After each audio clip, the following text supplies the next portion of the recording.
It was on the night of a typhoon. An unexpected call came through. It was Tom, my daughter's childhood friend.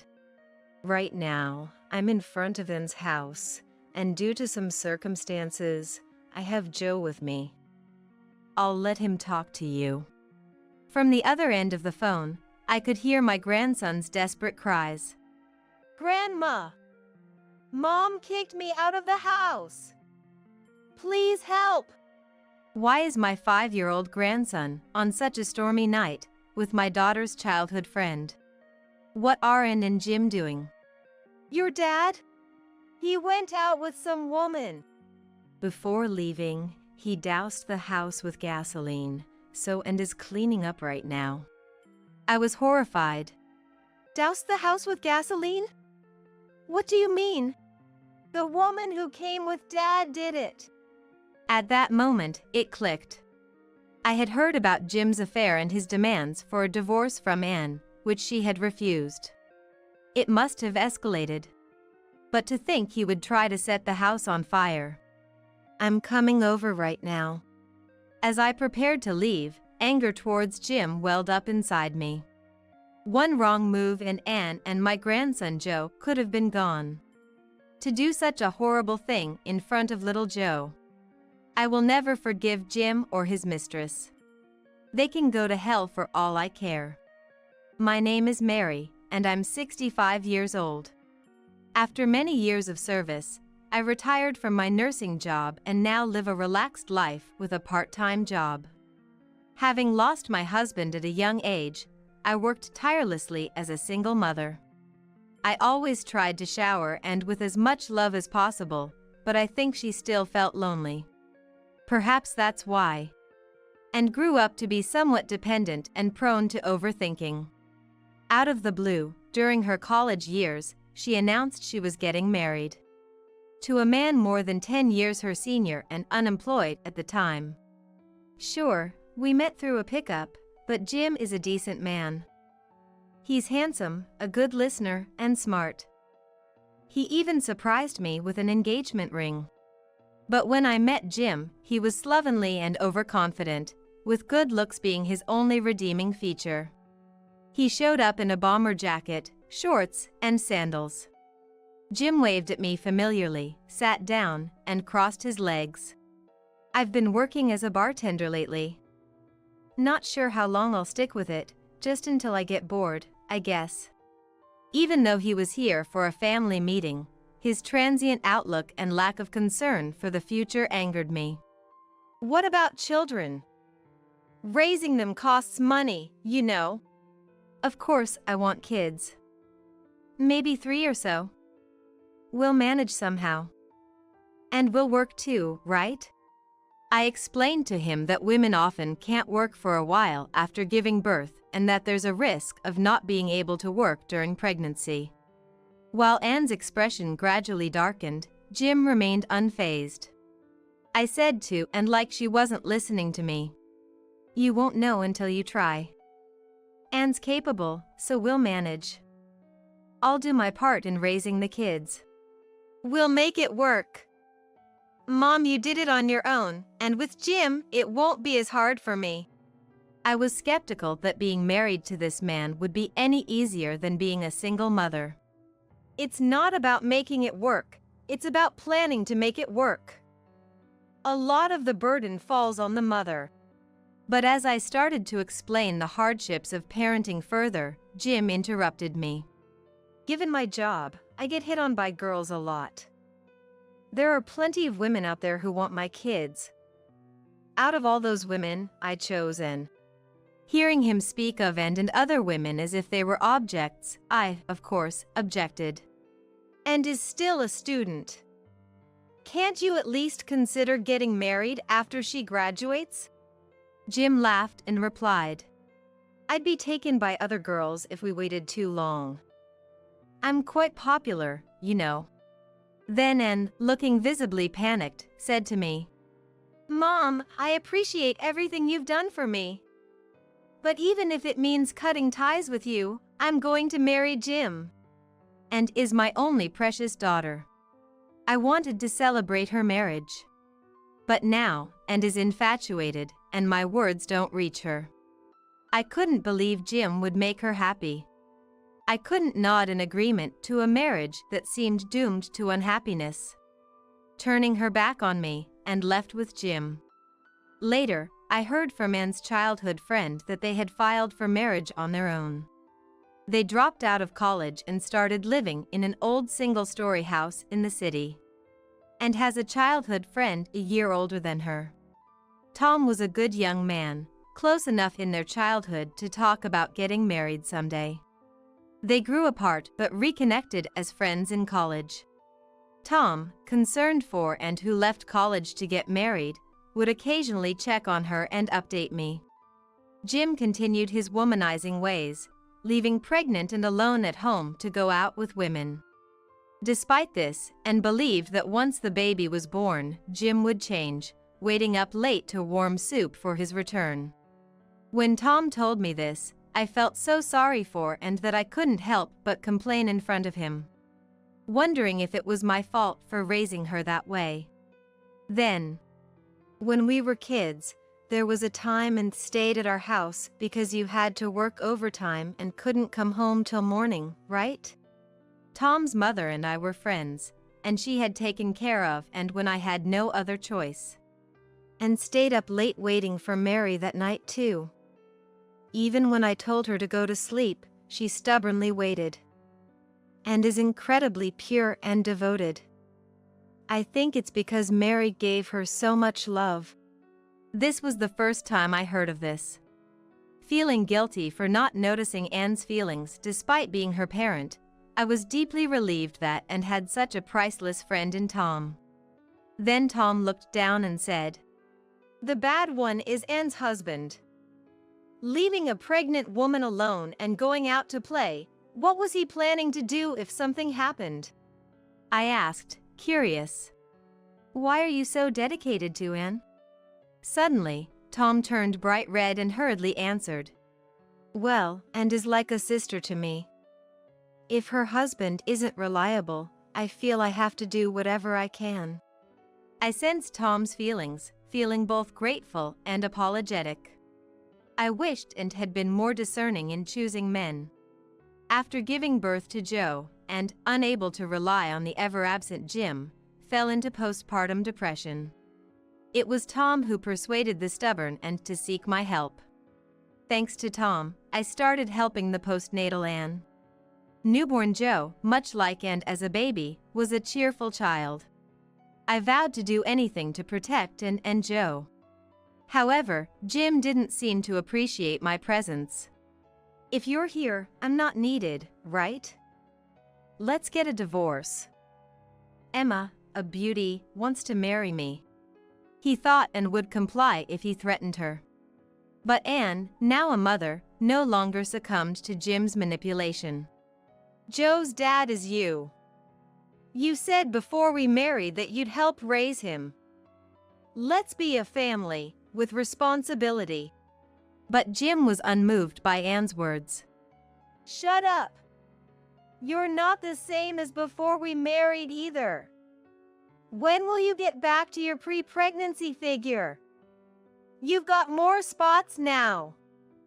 If I knew you'd become such a lazy woman, I wouldn't have married you." Lack of effort. You're saying, Anne, who stays up every night taking care of Joe, is lacking effort? Sorry. I'm going out to buy some cigarettes. That's how Jim ignored our pleas and became even more distant, spending his time at his mistress Emma's house. Because Jim hardly contributed financially and was struggling to raise Joe on a shoestring budget. When Joe turned 1 and started working full-time, leaving Joe at a childcare center. Her feet swelled from the unfamiliar work at a restaurant, and her arms were covered in burns, but she persevered. Although not divorced or widowed from her husband, and was essentially raising Joe on her own, and I couldn't help but see my past self in her. Being a single mother was many times harder than I had imagined. Back in my day, I had no one to turn to and was always fighting battles alone. I didn't want and to go through the same. So, I started helping her out. Picking up Joe from the childcare center on weekdays, as well as dinner and brushing teeth, became primarily my responsibility. And Anne, exhausted from working overtime, was in charge of putting Joe to bed. Once Joe was asleep, it became my routine to serve dinner to Anne, and started to express regret, saying, "I should have listened more to you, Mom." She gradually started to regret it. "I'm proud to have Joe and to have met him. But I keep burdening you. It's embarrassing how I rebelled and left, only to realize I can't do anything on my own. Everyone needs help from others. When you were a child, I received help from various people too. Teachers at the after-school care, Tom's mom, and coworkers. Everyone was kind to me, and thanks to them, you grew up to be a compassionate person. I'm here for you, and don't hesitate to rely on me." When I said this, Anne teared up and nodded. "Thank you." Whispering. Time passed, and Joe turned 5. One typhoon night, just as I was thinking of going to bed early, my mobile phone suddenly rang. It was Tom. "I'm in front of Anne's house right now, and due to certain circumstances, I'm looking after Joe. I'll hand the phone over to him." From the other end of the receiver, I could hear my grandson's desperate cries. "Grandma! Mom kicked me out of the house!" Why was Joe with Tom on such a night? What were Anne and Jim doing? "And your dad? He left with some woman." "What?" Tom hesitantly added. "Before leaving, he doused the house with gasoline, and is cleaning it up right now." I was shocked. "Doused the house with gasoline? What do you mean?" "The woman who came with Dad did it." At that moment, it clicked for me. Jim must have brought his lover, Emma, to the house, probably to push for a divorce. And when Anne resisted, things escalated significantly. "I'll come over now." "But it's dangerous with the typhoon approaching." "I'll feel better if I go." That's why you called, right? "Yes, please take care. We're counting on you." It's actually me who should be apologizing for my daughter causing trouble. Yet Tom apologized and sought help on behalf of my daughter. Despite having such a wonderful young man by her side, I deeply felt that my own daughter lacked judgment in people. As I prepared to leave the house, anger towards Jim welled up inside me. A misstep, and Anne and Joe might have lost their lives. To expose young Joe to such a horrific scene, what would it do to his mind? His own father, to do something so terrible. I will never forgive Jim and that woman, Emma. I resolved to make them see hell. Amidst the heavy rain, I drove to my daughter's house. A car was parked in the driveway, and inside it were Joe and Tom. Joe was eating bread in the car. Seeing me, Joe burst into tears and said, "Grandma, was I not supposed to be born?" "No way. I'm so happy you were born, Joe." Tom and I did our best to calm Joe down. Eventually, Joe fell asleep with the bread still in his hand. I asked Tom to look after Joe and rang the doorbell. The door was unlocked, so I could enter, and upon opening it, the strong smell of gasoline nearly overwhelmed me. When I found Anne mopping the hallway in tears, I couldn't help but rush over and embrace her. "And it's been tough, hasn't it? You've fought well, Mom." And cried like a little child. As I was rubbing Anne's back, she started talking through her sobs about a series of commotions. When Jim and Emma suddenly showed up, Anne and Joe were just about to have dinner. Despite Joe watching, Jim and Emma mocked Anne for being fat and losing her feminine charm, and demanded a divorce. Still, Anne looked Jim straight in the eye and said, "I want you to reconsider. I want us to continue as a family, all three of us. And said. Then, Jim said, "Using the kid as an excuse? That's why I told you not to have kids." And turned pale and screamed, "Wake up! You're Joe's only dad!" But her words didn't reach him. Emma, with a look of disgust, said, "Why bother with a middle-aged woman who doesn't understand? Why not just burn the house down?" And started spreading the gasoline she had brought in her car. And tried to stop her in shock, but Jim just watched with a nasty smile. After spreading gasoline all over the house, Emma was about to set it on fire when Jim finally seemed to think it was a bad idea. And is probably reflecting. "Isn't this enough?" he said, trying to stop Emma. This only made Emma angrier. "Are you defending her over me? Who's more important?" "Of course, it's you, Emma. I don't care about Ann and Joe. They're not my family." The moment Jim said that, Joe's expression froze. He understood the atmosphere and said nothing, but he must have been deeply hurt. The words Joe said earlier, "Was I not supposed to be born?" echoed in my head, tightening my chest. Emma, in a frenzy, threw the empty tank at Ann, but Jim did nothing to protect her. Then, Jim calmed Emma down and left the house as it was. "I finally woke up. Jim said in front of Joe that we're not a family. I won't forgive him. I won't forgive." I hugged Ann and said, "We'll definitely make them regret it. So, will you do as I say, Ann?" Ann nodded. 3 days later, a small corner of the morning paper featured an article about an attempted arson. The suspect was Emma, 25. She was arrested for trying to burn down the house of her married lover. Afterwards, I instructed Ann to stop cleaning and called the police. I asked Tom to take Joe to my house to sleep. Fortunately, because Ann was crying and had not made much progress with the cleaning, most of the criminal evidence remained. Thanks to that, the police arrested Emma the next day. When Emma was being taken away in the patrol car, she resisted violently and angrily. "If that woman had just quietly agreed to a divorce, I wouldn't have had to spread gasoline. Jim would have married me if it weren't for her. It's her fault. Arrest that woman." She desperately tried to shift the blame to Ann, but no one would listen. Emma seems to be seeking a visit with Jim, but it's difficult since they're not married. Moreover, Jim is not eager for the visit. I don't want to be thought of as an accomplice.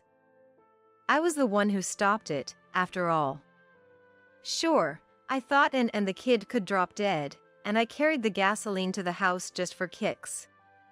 But I never thought she'd actually do it. Nothing good comes from associating with criminals. This is the end with Emma. He seems to be spreading this around. Moreover, he has already started approaching another woman. In the end, Jim is a man who only dates women he feels comfortable with, without any sense of responsibility. A few days later, a woman claiming to be a lawyer contacted Ann. "Jim has been arrested and charged," she said. According to the lawyer, Jim's charges include violating fire laws, obstruction of business, and attempted murder. The police first arrested Jim for a minor crime based on Emma's testimony. Then investigated further and found out that Jim had been inciting Emma by saying he would marry her if only Ann were gone. Jim claims he was the one who stopped Emma, but it's believed to be a premeditated crime because he had been bad-mouthing Ann to Emma for months, inciting murder, and had carefully prepared by bringing gasoline on the day. Stopping Emma was probably just because he became afraid of disaster falling upon himself at the last moment. I felt refreshed. The police didn't let the villains roam free and stood up for the weak. For leniency, Jim wants Ann to testify on his behalf at the trial. We refuse. And I said almost in unison. Then, the lawyer laughed weakly, as if giving up. I thought so. I would feel the same if I were in your shoes. I'm sorry, I can't be of help. But I don't have a single good story about Jim that could win the jury's sympathy. On the contrary, I can provide plenty of testimony about what a terrible man he is. The woman assigned as Jim's defense lawyer seemed to have visited out of professional obligation, but it was clear she deeply sympathized with and internally. And I were both appalled at how even his own lawyer had given up on Jim. After staying a little while, the lawyer left us with these words. I shouldn't really say this, but I will help you during the divorce mediation. Eventually, Jim received a prison sentence. He won't be coming out for a while. And got divorced through a lawyer. Jim was reluctant, but after being scolded by the lawyer, he seemed to have come to terms with it at the end. And moved out of the old rented house and came back to live with me. The days of raising my grandson with my daughter are busy but enjoyable. Tom continues to come over and play with Joe. Joe seems to have grown quite fond of Tom. A year has passed. Joe will be a grade schooler next year. And the sports day is approaching. He's been busy with practice every day. But one day, Joe came home with an unusually gloomy face. There's a father's obstacle race. It seems like we're the only ones without a dad coming. I was a bit surprised that such an event still existed in this age of frequent divorces. And thinking of what Joe must be feeling made me sad as well. Just then, the doorbell rang, and Tom came by. What's the matter? Joe, you seem down. Instantly, Joe's face brightened. I've got an idea. Tom can be my dad. And Tom looked at each other and smiled shyly. Ethan agrees, I've always wanted to be Joe's dad. And answered with a smile to the delighted Joe. That's fine. But there's one condition. Win first place in the obstacle race. This is going to be tough. I lightly scolded Anne, but Tom smiled happily and said to me, I'll definitely win first place. Then, may I have your permission to marry Anne? I immediately agreed. I doubted there would ever be another person who understood and loved Anne so well. I felt overwhelmed by how fortunate they were to have found each other. It's been a while, but I need to visit Tom's family home. To become a new family.